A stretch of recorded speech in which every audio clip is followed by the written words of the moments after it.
저는 지난 주일에 여러분에게 우리에게는 너무너무 소중한 건데 세상 사람들한테는 미련하게 보이고 하찮게 여기는 것들 몇 가지가 고린도전서에 기록이 되어 있다라고 하면서 지난주에 첫 번째로 소개한 것이 십자가의 도라고 하는 게 우리에게는 너무너무 귀한 것인데 세상 사람들은 십자가 그 위에서 죽으신 예수님, 그 예수님이 우리 행하신 그 놀라운 일을 하찮게 여긴다 라는 말씀 등을 나눴습니다. 오늘은 지난주에 이어서 두 번째로 또 우리에게는 너무너무 귀한데 세상 사람들이 볼 때는 하찮게 보이는 것, 어리석어 보이고 미련해 보이는 것, 두 번째 것을 소개하고자 합니다. 자, 시작하기 전부터 포기하시면 말씀드릴 거죠. 끝날 때까지 의미 없는 시간이 되고 더구나 벌까지 받으니 하나님께 그 얼마나 못다이 나입니까? 그렇죠? 자, 집중해서 여러분은 맨 처음 신앙생활을 시작할 때 어떻게 시작하셨습니까? 역시 질문이 광범위 하니까 좀 더 좁혀서 여러분 스스로 나 오늘부터 신앙생활 합니다 하고 교회를 찾아가셨습니까?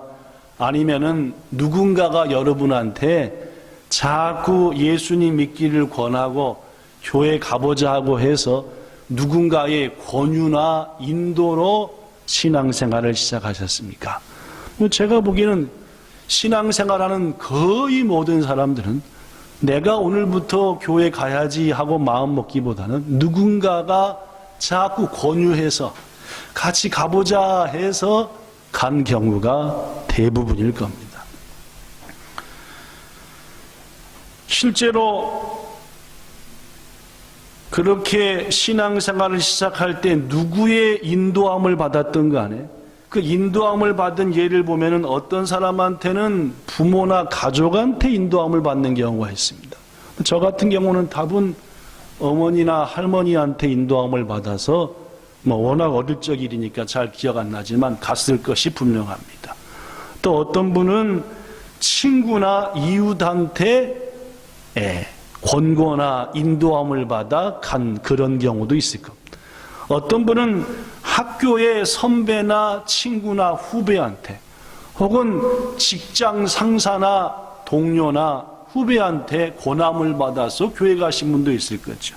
또 어떤 분은 직접 전도자나 선교사나 목사를 통해서 인도함 받아 교회를 간 경우도 있을 겁니다. 그렇습니다, 여러분. 이렇듯 여러분이나 저나 이 땅에 사는 사람들이 맨 처음 시작할 때는 누군가의 인도함을 받아 하나님의 교회에 가게 되고 거기서부터 신앙생활을 하게 되죠. 이렇듯 자신이 알고 있는 혹은 믿고 있는 예수 그리스도를 누군가한테 전해주거나 소개하는 것을 성경은 뭐라고 얘기하게요? 전도라고 합니다. 다시 한번 내가 알고 있는, 내가 믿고 있는 예수님을 누군가한테 소개하는 것을 뭐라고 얘기한다고요? 전도라고 얘기합니다. 그런데 여러분, 오늘 본문에서 사도 바울은 말하기를 이렇게 말합니다. 본문 21절 시작. 이 세상이 자기 지혜로 하나님을 알지 못함으로 하나님께서 전도에 미련한 것으로 믿는 자들을 구원하시기를 기뻐하셨도다. 자, 여기에 답이 나왔습니다. 그죠? 제가 지난주에 첫 번째로 우리에게는 소중한데 멸망받을 자들한테는 미련한 게 십자가의 도라 그랬고, 오늘 두 번째로 우리한테 너무너무 소중한데 세상 사람들이 미련하기에는 두 번째 게 뭡니까? 두 글자로? 두 글자로 뭡니까? 안 보이십니까? 이렇게 답이 안 나와도 여러분이 금방 읽었던 본문 21절에 딱 써졌습니다. 이 세상이 자기 지혜로 하나님을 알지 못함으로 하나님께서 전도에 미련한 것으로 사람들을 구원하기를 기뻐하셨다. 그렇습니다, 여러분. 잘 들으십시오. 우리 인간들이 아무리 지혜로워도 여러분과 저가 가진 지혜로는 하나님을 알 수도 없고 믿을 수도 없는 겁니다. 왜 그렇느냐? 물어볼게요. 거기 봐도 안 써졌습니다. 네, 물어보겠습니다. 하나님은 우리처럼 육신을 가지고 계셔서 우리가 눈을 빵 뜨면 앞에 계신 하나님이 팥도 보이시는 그런 분이십니까? 아니면 하나님은 영이셔서 우리들이 좀처럼 느낄 수 없는 분이십니까? 육이십니까? 영이십니까? 그렇죠? 성경은 분명히 하나님은 영이시다라고 말합니다. 영이라고 하는 것은 냄새가 나는 영이? 이 영이 그 영이 말고 영이라고 하는 것은 우리가 냄새가 나고 옆에 있으면 느껴지고 하는 그런 게 아닙니다. 그죠? 육신이야 모양을 가진 존재야 그러겠지만 말입니다. 그런데 여러분 제가 자주 얘기하는 대로 본래 우리 인간은 육신도 가졌지만 영도 가진 존재로 지음받았지요. 고로 최초에 지음받은 아담과 하와는 육적인 생명이 있는 것뿐만 아니라 영적인 생명도 있으니까 영적인 생명을 가졌다는 것은 여러 가지 특권이 있는데 육적인 생명을 가진 사람이 육의 눈을 가진 것처럼 죽으면 이 눈이 보여요? 안 보여요? 죽은 분한테 보여 하면 보여요? 안 보여. 죽으면 육의 눈도 머는 겁니다. 죽은 사람한테 뜨겁지? 뜨겁지? 죽은 사람이 뜨거운 거 느껴요? 못 느껴요? 못 느끼죠. 죽은 사람한테는 감각이 없어졌으니까. 이런 것처럼 육의 생명을 가진 자가 육의 눈, 육의 감각을 가진 것처럼 영적인 생명을 본래 가졌던 아담과 하와는 영적인 생명이 있으니까 영의 눈과 영의 감각이 있었던 거다 그 말. 뭔 말씀인지 아시겠죠? 고로 누가 느껴져요? 뭐이신 하나님이? 영이신 하나님이 느껴지지요. 영이신 하나님이 보여요? 안 보여요? 영적인 생명. 그러니까 아담과 하와는 에덴 동산에서 하나님을 보고 하나님과 대화도 되고 교제도 하고 느끼기도 하고 했다는 말입니다. 그런데 아시다시피 아담과 하와가 하나님과의 약속을 깨버렸잖아요. 먹으면 죽으리라 라고 했잖아요. 그래서 인간에게 사망이 찾아온 거예요. 먼저 뭔 생명이 먼저 죽었어요? 영적인 생명이 죽었습니다. 하나님과의 관계가 죄로 인해서 끊겨버렸어요. 고로 하나님이 주시는 영적인 생명을 공급받지 못하니까 물을 떠난 물고기가 금방 죽어버리는 것처럼 공기를 숨쉬지 못하는 인간이 아무리 참아봤자 5분 내에 다 죽는 거예요. 우리는 그죠?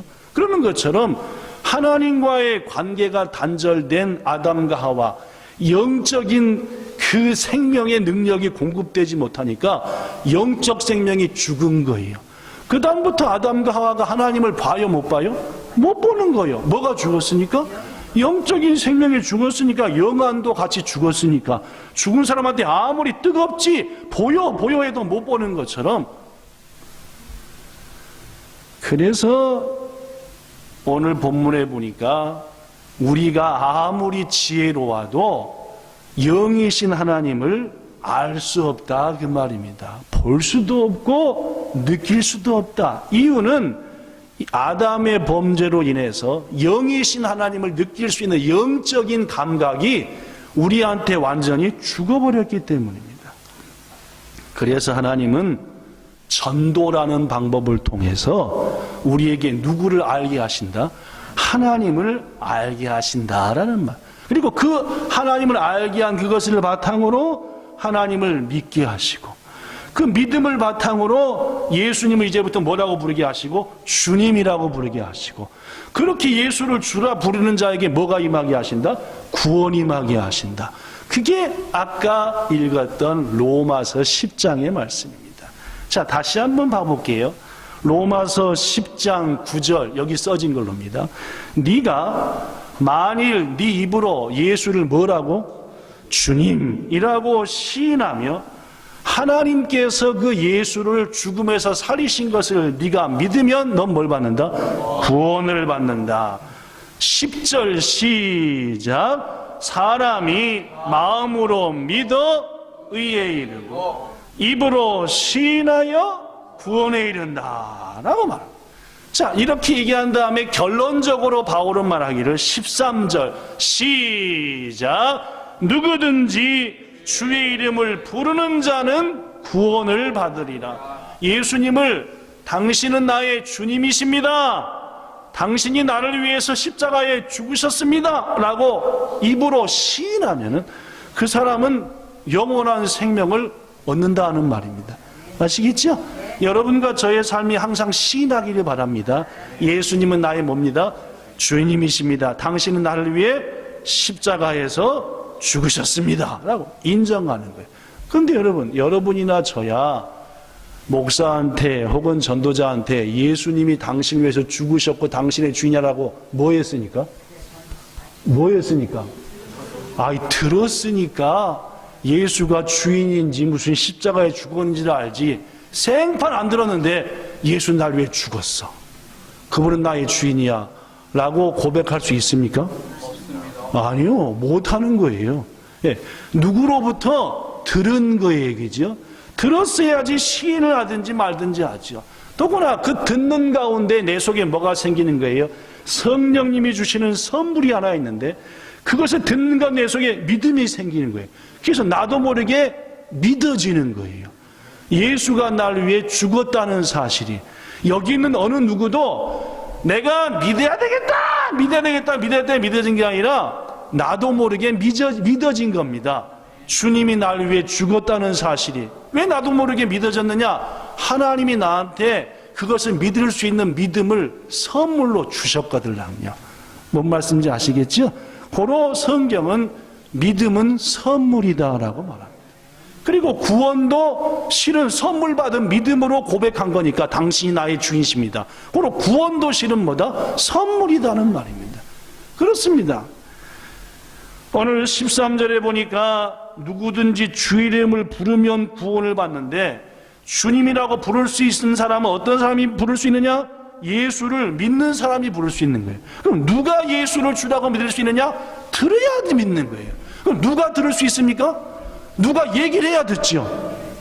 아무도 얘기 안 했는데 막 내 귀에 들립니까? 막 안 그래요, 그죠? 누군가 얘기해야, 누구에 대해서? 예수에 대해서, 천국에 대해서 얘기해야 내가 뭐하고? 듣고, 듣는 가운데 하나님이 나한테 뭘 선물로 주고, 그게 믿어지는 선물을 주고, 믿어지니까 예수를 뭐라고 하고? 주여라고 고백하고, 고백하니까 우린 뭘 받고? 구원을 받고. 이게 로마서 10장 9절부터 17절까지의 매우 중요한 얘기죠. 그렇습니다, 여러분. 우리를 영원한 생명으로 인도하는 그 믿음, 여기 말입니다. 우리를 천국으로 인도하는 그 믿음, 예수 그리스도를 구세주로 인정하는 그 믿음은 우리가 누군가로부터 말씀을 듣고 있을 때 내 속에 선물로 주어진다는 말입니다. 하나님이 내게 주신다는 말이죠. 그러므로 무엇보다 뭐가 중요합니까? 우리들이 하나님의 말씀을 듣는 게 중요해요. 들을 때 뭐가 임하니까? 선물이 오니까. 뭔 선물?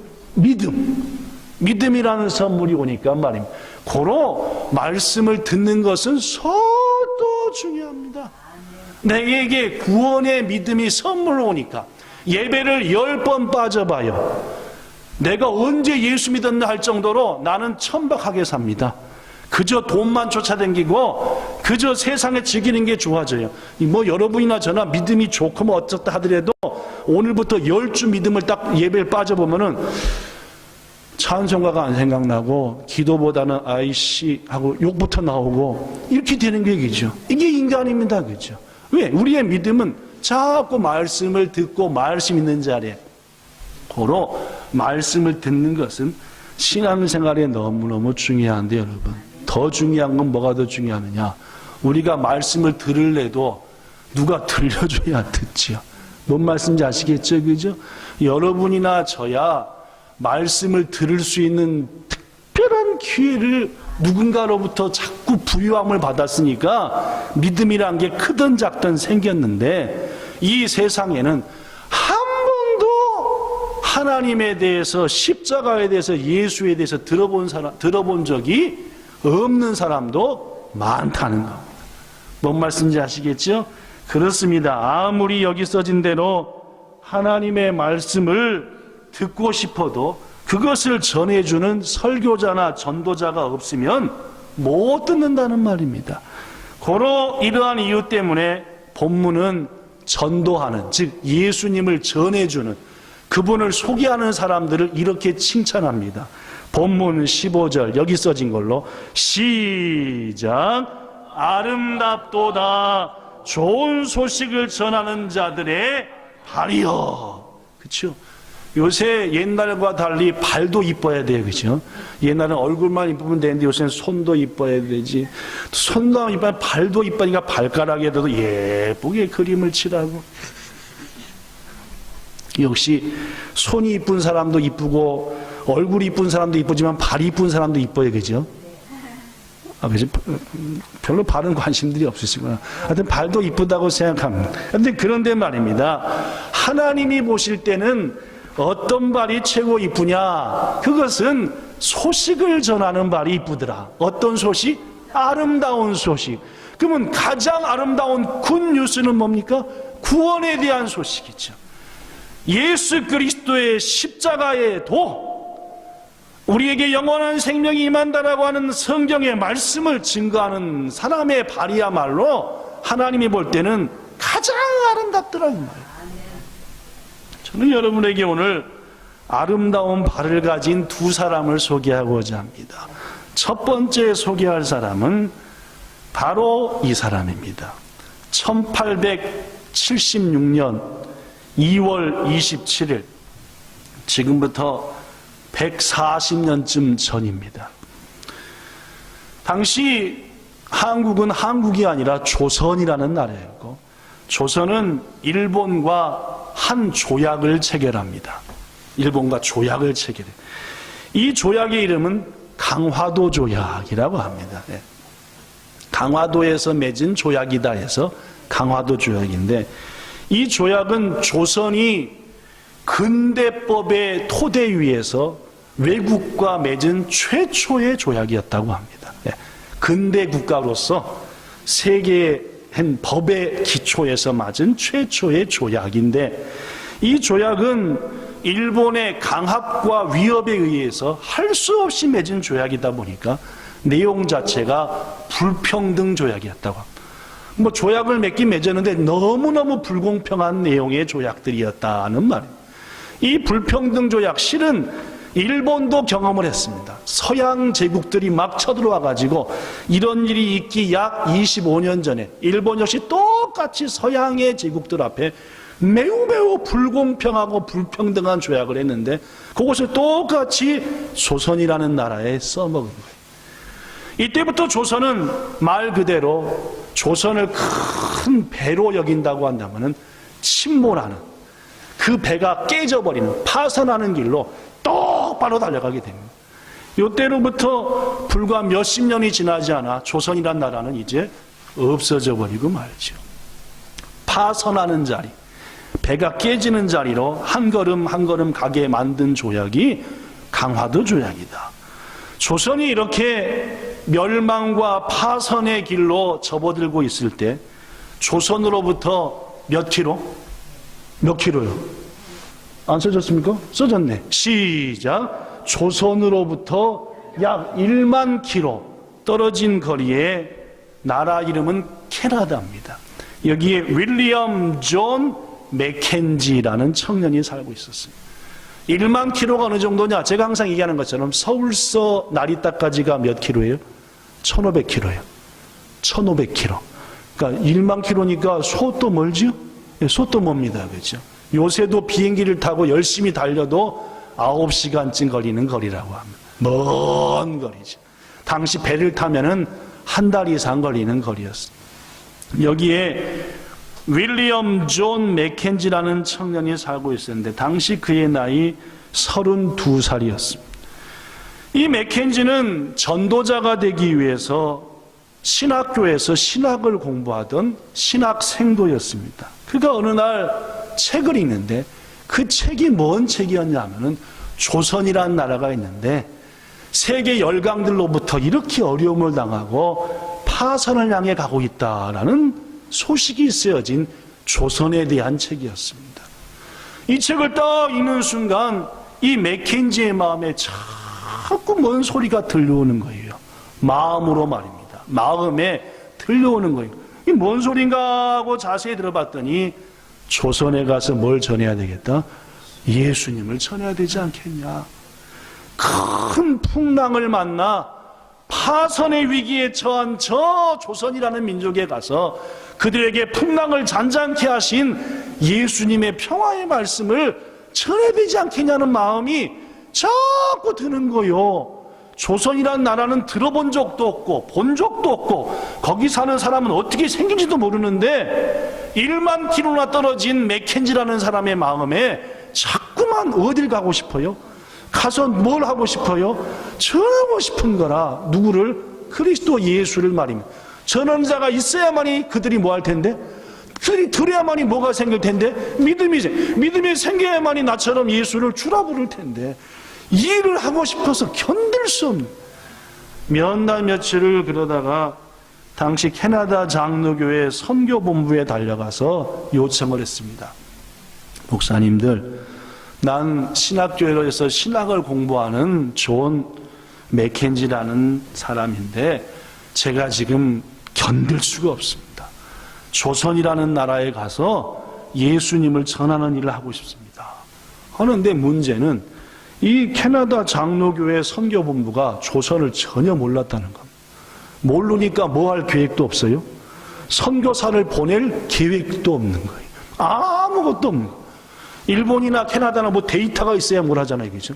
뭐 데이터 자료가 없는 거라. 그러니까 뭐 보내고 뭐고 도대체 그게 어디 붙은 나라냐? 뭐 전혀 계획이 없음. 고로 당신을 선교사로 못 보냄이라는 통지서를 받았어요.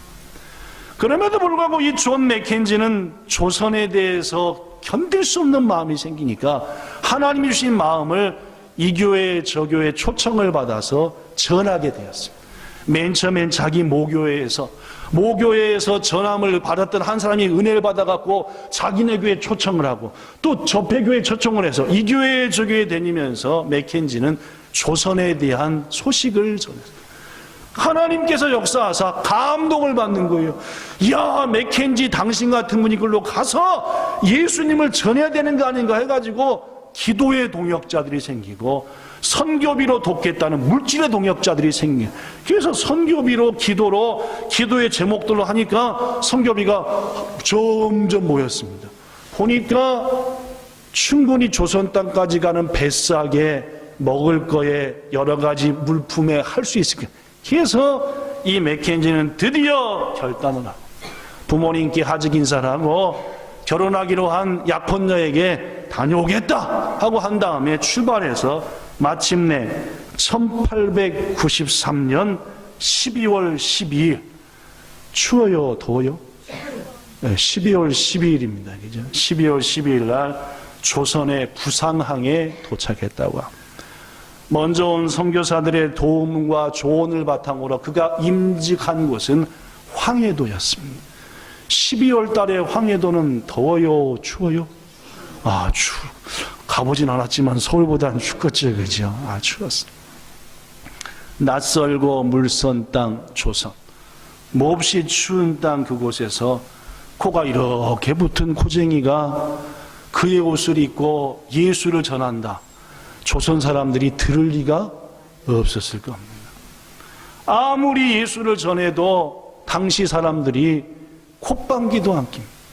그래서 이 맥켄지는 생각했습니다. 그래, 나처럼 생긴 사람이 예수를 전하니 믿을 리가 있냐. 생긴 것부터 틀리게 생기는데 이제부터 옷부터라도 누구처럼 입자. 조선 사람처럼 입자. 저 며칠 전에 복음을 전했는데 저 어린애들이 막 코를 막고 다녀서 왜 코를 막고 다니냐고 물어봤더니 노린내가 난다고. 그쵸? 이 서양 사람들은 바다 냄새가 나가지고 우리한테는 꾀지지한 김치 냄새가 나고 일본 사람들한테 뭔 냄새 나요? 아니요, 간장 냄새. 제가 일본에 맨 처음에 간장 냄새가 나더라고요. 근데 우리한테는 일본 사람들이 고추장 냄새 나잖아요, 그죠? 근데 일본 사람, 제 삼촌 중에 할머니는 한국 사람이고, 거기는 미국 사람인 삼촌이 있습니다, 저한테. 근데 그 삼촌 항상 오면은 노린내가 이렇게 많이 나는지, 하여튼 노린내가 나요. 먹은 게 노린 거니까 노린내네. 그러니까 이 맥켄지가 생각하기를, 이게 노린내 펄펄 나는 머리가 희한하게 생긴 거 하얀 게 예수 믿으시 하니까 이게 부담이 되니까 이제부터는 뭘 먹자? 고추장, 그 다음에 고춧가루, 김치 이런 거 먹자. 이게 웬일입니까? 한 번도 매운 것을 먹어보지 못한 맥켄지가 조선 사람이 돼야 되겠다 해가지고 먹기 시작하니까 입에는 불이 나고 입천장은 탈 것 같고 위는 빵꾸 날 것 같고 대체 복음을 안 전하니까 추울 때는 논에 가서 농부들을 돕고 더울 때도 논에 가서 밭에 가서 농부를 돕고 이렇게 합니다. 결국 맥켄지는 영양실조와 일사병으로 인하여 쓰러지고 말았습니다. 먹는 것도 어려서부터 먹는 게 아니지. 복음을 아무리 전해도 안 믿으니까 몸으로 때워서 예수를 전하지. 그러니까 지쳐 쓰러져 버린 일사병까지. 이 소식을 들은 한양의 언더우드라고 하는 먼저 온 선교사, 유명한 선교사입니다. 케이크와 치즈 이런저런 것들, 이 코쟁이들이 먹을 만한 것들을 잔뜩 사서 사모님이 잘 포장을 해가지고 보내준 겁니다. 이것을 보니까 맥켄지가 맨 처음엔 눈물이 찔끔찔끔 나더니 나오면 어떻게 나요? 그냥 수돗물 틀는 것처럼 줄줄줄줄. 누구 생각이 나요? 어머니, 아버지 생각이 나고 약혼녀 생각이 나고 생각이 나는 거예요. 한참을 울다가 너무나 먹고 싶었던 치즈를 탁 해가지고 입에 딱 넣으려고 하는 순간 마음에 소리가 들려왔습니다. 뭔 소리가 들려왔냐? 이 소리가 들려왔대요. 자, 읽어볼까요? 시작. 내가 지금 이 케이크와 치즈를 먹고 나면 나는 더 이상 조선 땅에서 복음을 전할 수 없게 될지도 모른다.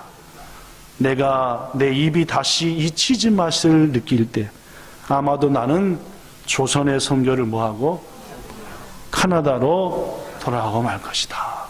먹었을까요? 못 먹었을까요? 안 먹이 아니라 못 먹었대요. 도저히 먹을 수 없더래요. 어떻게 했대요? 이웃 사람들한테, 어린아이들한테 다 나눠줬대요.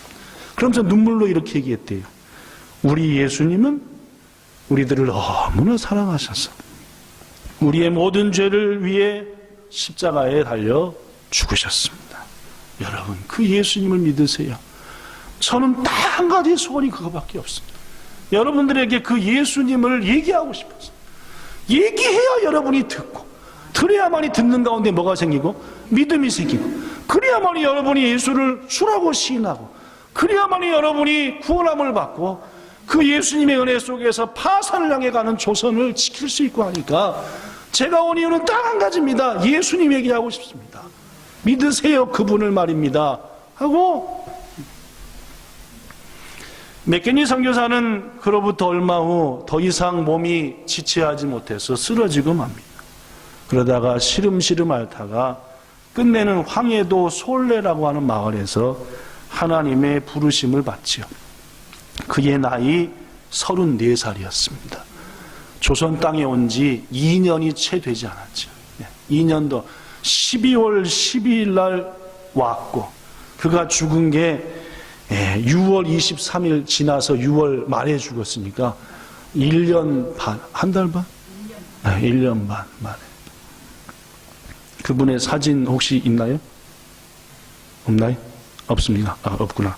하민이가 몸살이 나가지고 거의 죽으려고 할 정도로 막 정신을 못 차려서 지금 오늘 통역인데 다 만들어 놓고 다 쓰러져 버렸어요, 지금. 정말 아무리 깨워도 못 있다고 막 대책이 없어요. 지난주 팽팽 놀다가 지난주부터 이제 학교를 가서 열심히 공부를 하니까 또 학교도 멀어져 가지고 막 하니까 좀 스트레스가 많은 것 같습니다. 사람은 새로운 환경을 맞이하면은 스트레스가 오고 그 스트레스 이길 만한 건강이 있으면 이겨내는데 못 이기면은 다운되는데 다운이 돼서 이번 주가 무지하게 중요한 주가 할 텐데 그래서 아마 없어진 보여드렸어야 되는데. 여러분 이따가 예배 끝나고 가면서 스마트폰으로 윌리엄 존 맥켄지라고 치면은 맥켄지 선교사님의 얼굴이 딱 나옵니다. 조선 사람들이 놀랄만도 하겠네 라고 생겼습니다. 그가 살았던 집도 나오고 그가 전도해서 열매 맺게 된 주일 학생들 사진도 나오고 교회도 나오거들랑요. 그거 한번 봐보십시오. 네. 존 맥켄지라고, 맥켄지 선교사라고만 쳐도 나올 거예요. 그분이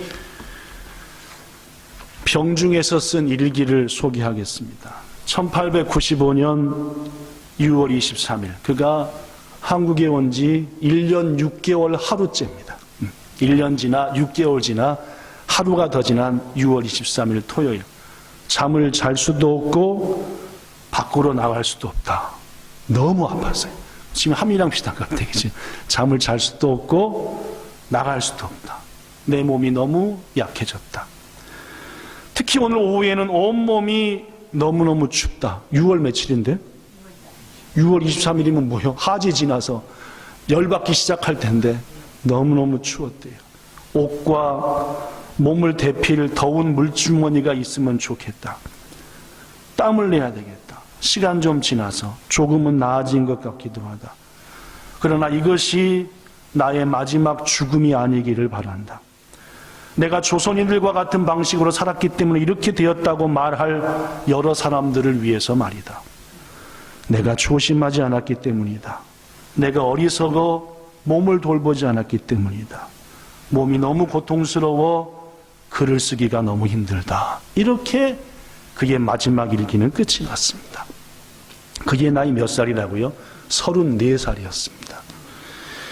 윌리엄 맥켄지 선교사는 그렇게 하나님의 부름을 받았고 그가 묻힌 아까 소개한 거기 보면은 묘지도 있습니다. 맥켄지 선교사 묘비에는 이런 글이 써져 있습니다. 1893년 존 맥켄지 목사님이 캐나다로부터 여기 오셨을 때 우리는 그걸 가이진이라고 하죠. 그죠? 외국인이라 해서 죽이려고도 했었다. 그럼에도 목사님은 교인이 몇몇 안 되는 때라 폭염에도 열심히 전도하더니 끝내 열병에 쓰러져 죽음의 고비를 넘나들었다. 이에 사람들이 안타까워하며 다 주를 믿었다. 주 예수의 말씀에 밀 하나가 땅에 떨어져 죽으면 열매를 많이 맺는다 하신 것이 옳도다 라고 묘비에 써져 있다고 합니다. 한편 맥킨지 선교사의 순교 소식을 전해드리는 카나다 장로교회 선교사로 정식 파송했던가요? 못했던가요? 못했답니다. 그들은 충격을 받았습니다. 이 소식을 듣고.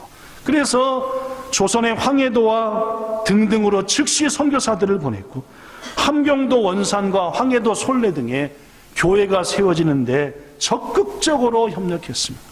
그 후로 많은 선교사들을 조선 땅에 보내 복음을 전하게 했습니다. 그렇죠. 맥켄지가 열어놓은 조선 전도의 길로 카나다로부터 많은 선교사들이 들어왔고 교회들이 세워졌다는 말입니다. 그 결과 그때 예수를 믿게 된 사람들이 세계 3대 부흥운동 중 하나인 1907년 평양 대부흥운동의 하나의 미랄들이 되었다는 말입니다. 사랑하는 성도 여러분, 32살의 나이에 고향 땅을 떠나 머나먼 조선까지 달려와 예수를 증거하다가 끝내는 1년 반 만에 하나님의 부름을 받은 윌리엄 존 맥켄지, 이분의 발이야말로 하나님이 보실 때 가장 아름다운 발이 아니었겠냐는 말입니다. 여러분과 저도 누군가의 전도를 통해, 인도를 통해 예수님께 왔는데 실은 우리의 조상들, 우리의 부모님의 조상들, 그 조상들의 또 조상들이 맥켄지 선교사의 전한 복음을 듣고 그 가운데 한 사람을 통해서 여러분과 저한테 복음이 들어왔을 가능성은 상당히 있다는 말입니다. 성도 여러분, 여러분과 저가 이런 발을 소유한 하나님의 일꾼이 돼야 되는 것 아니냐는 말입니다. 전도라는 것 세상 사람들이 볼 때는 미련한 짓입니다. 밀어나지요. 32살의 나이에 가족 팽개치고 약혼녀 팽개치고 모아서 조선 땅까지 배 타고 가서 겨우 1년 반 만에 죽는 그 밀어난 놈이 어디 있습니까? 세상 사람들이 볼 때. 그렇죠? 그러나 하나님께서는 바로 그 방법으로 여러분과 저를 구원하시는 것을 기뻐하셨다는 겁니다. 그들이 미련해 보이지만 하나님이 정하신 방법은 그거다는 말. 예수님이 빵 나타나셔서 날 믿으라니까 하는 방법도 아니고, 천사들을 막 보내가지고 기적을 일으켜 예수를 믿게 하는 것도 아니고, 맥켄지나 여러분이나 저 같은 사람을 우리 주위에 누군가한테 전하게 하사 그들을 통해 믿게 하는 것, 이게 하나님이 만드신 구원의 유일한 방법이라는 말입니다. 고로 세상 사람한테는 미련하지만 하나님께는 이것이 가장 귀한 방법. 여러분에게 또 한 가지 발을 소개합니다. 이 발은 보입니까? 이 발도 안 보입니까? 이 발도 안 보이는구나.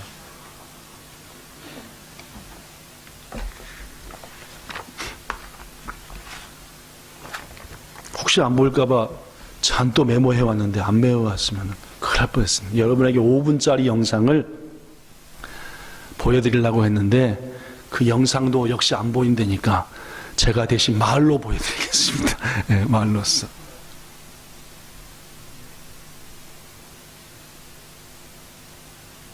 보인다고 안 보인다고요? 안 보인다는 얘기죠? 제가 말로 보이게 하면 되죠? 보일 수도 있다는데 30초가 지나면. 그럼 여러분이 잘 아는 영상일 것 같기도 하고, 5년 전에 1월 1일 날 송구영신 예배 때 2014년도 여러분에게 보여드린 짧은 영상이기도 한데 한번 볼 수 있으면 보고, 30초 기다려도 안 보이면 제가 얘기해서 보여드리고 하겠습니다. 일단은 25초는 더 기다려봐야 될 것 같습니다.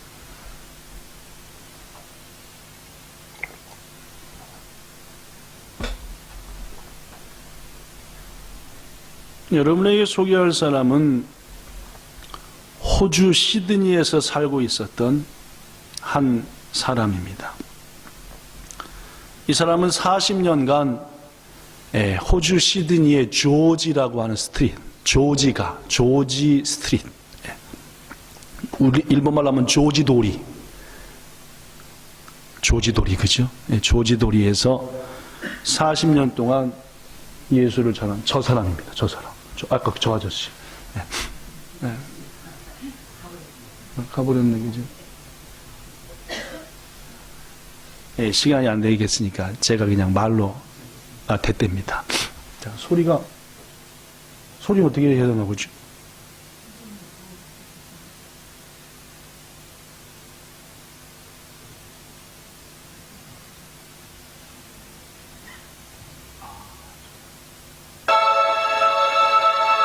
크게.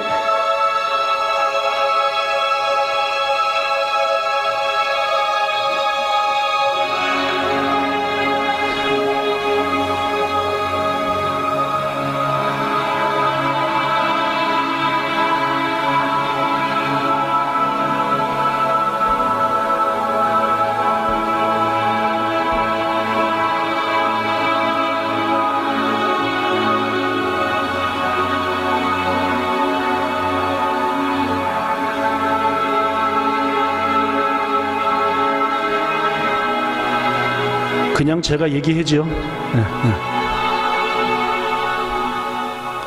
아까 저기 나온 할아버지인데, 이 할아버지는 방탕한 해병대 생활 가운데 예수님을 영접하게 되고, 예수님의 은혜로 구원받고 이 귀한 삶을 산 게 얼마나 감사하든지 하나님 앞에 서원을 하게 됩니다.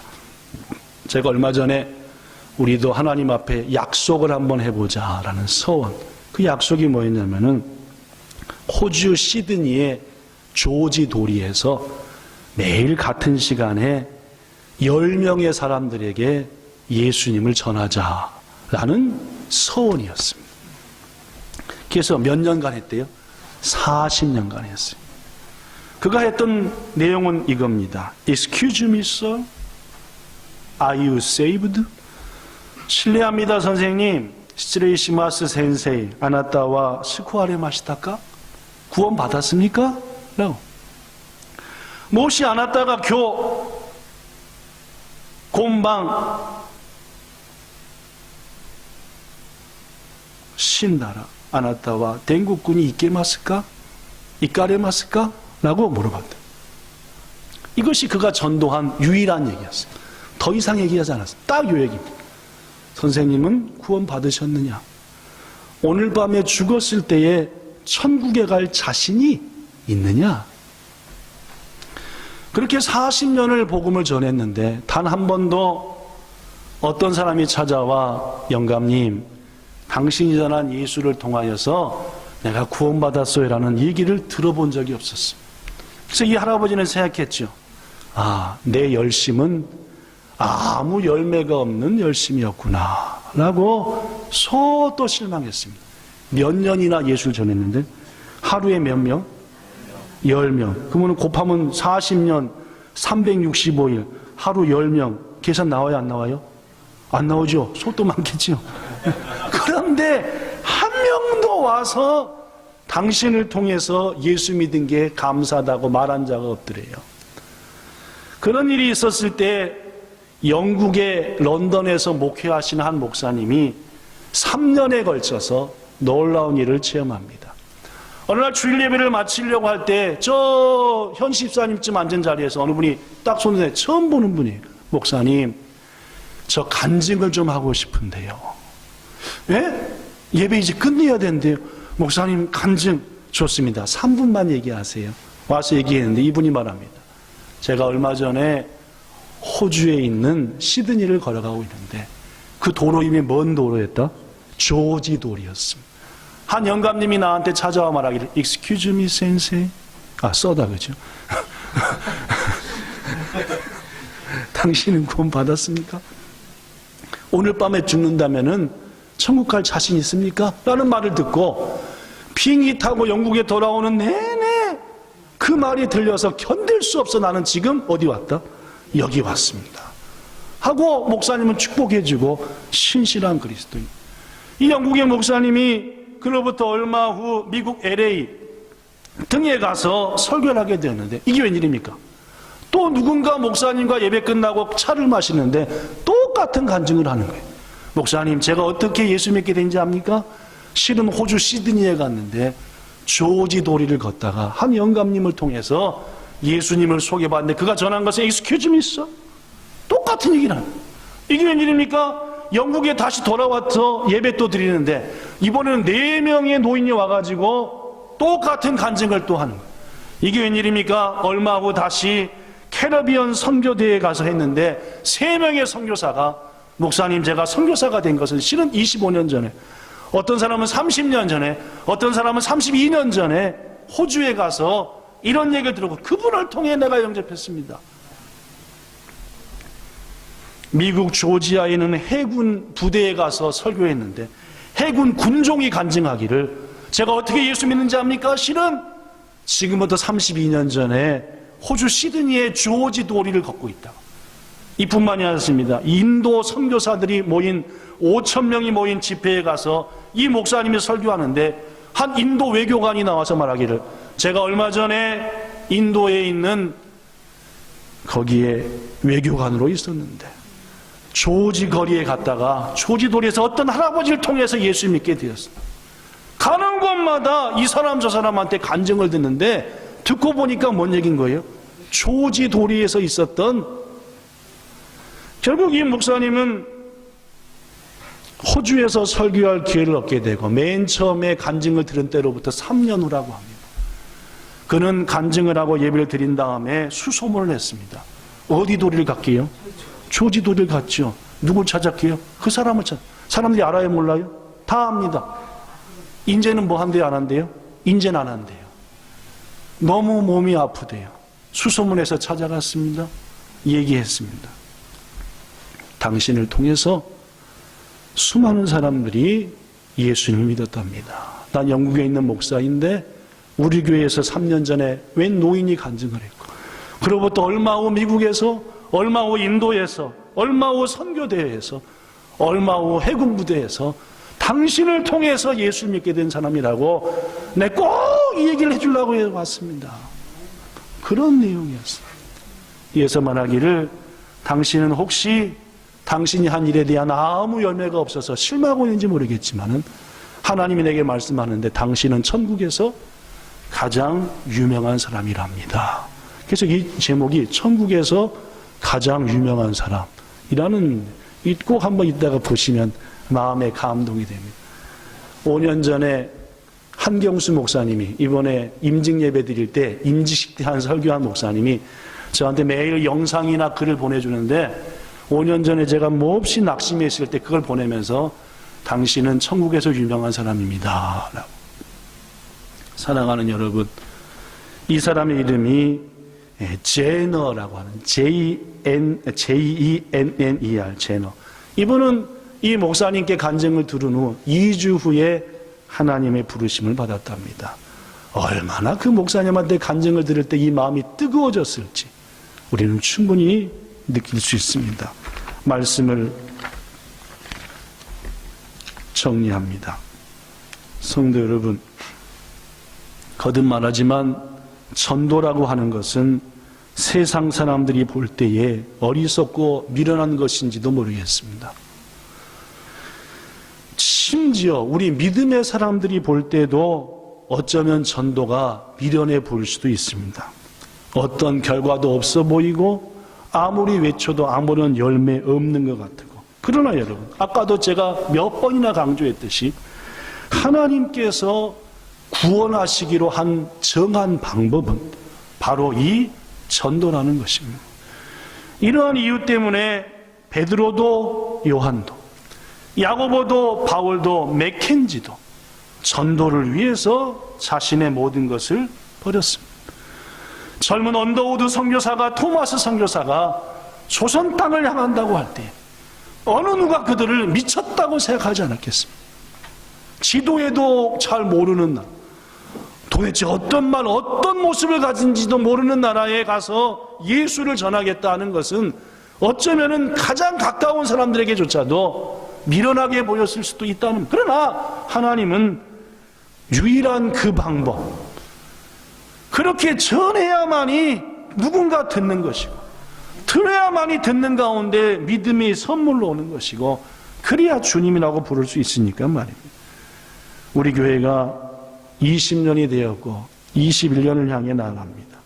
지난 20년간 우리 본향교회와 지체들도 여러 가지 모습으로 복음을 전했습니다. 무더운 여름날 찬양을 들고 나가기도 했고 무슨 파티하면 뭐 한다면서 초대하기도 했고 별 방법을 동원해서. 그러나 어떨 때 우리가 생각할 때는 어떤 열매도 없으니까 이렇게 힘들고 공부할 수가 라고 느낀 적도 사실 한두 번이 아닙니다. 그러나 여러분, 하나님께서 제너 씨에게 용기를 주셨던 것처럼 어쩌면 우리 본향교회는 천국에서는 유명할지도 모릅니다.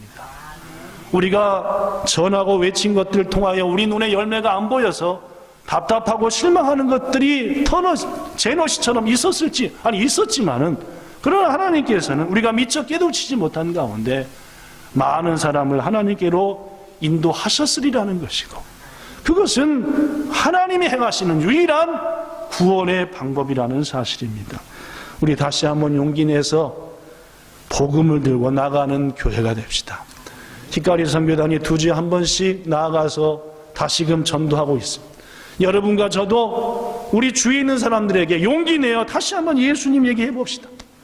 내가 그들을 설득시키는 게 아닙니다. 내가 예수님 얘기하다 보면은 하나님이 그들한테 뭐를요? 믿음을요, 선물로 주시는 것이.